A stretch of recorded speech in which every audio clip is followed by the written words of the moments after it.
to international economies, and distribution that was once conducted at a regional level is now generally conducted at the national level, meaning that instead of seeing that the western part of Russia is its own distribution network, it is a sub-distribution network of the larger regional distribution network of the whole of Russia. This means that to be able to transport anything reliably, say food items, consumer goods, clothing, anything along those lines, you have to transport that pretty much Metal. across the whole of Russia to be able to get it from its actual distribution center to its final endpoint of consumption or sale, which would be the stores inside of Moscow and other major cities. The fact that they are running out of fuel this badly to where a lot of Russian carriers, truck carriers, are now only accepting sub-regional contracts within places like the same oblast from point A to point B or just an oblast or two over, this means that those larger national distribution supply lines that the Russians rely on like every other country to be able to keep running these days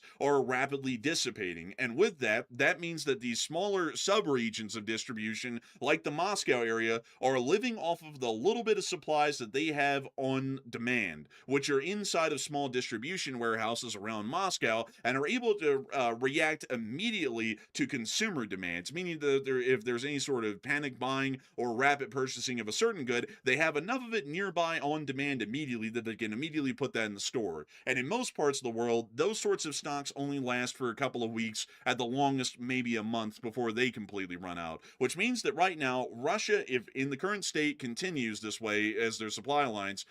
they maybe have about a month before the situation becomes absolutely desperate in Moscow and a large number of other major Russian cities throughout the country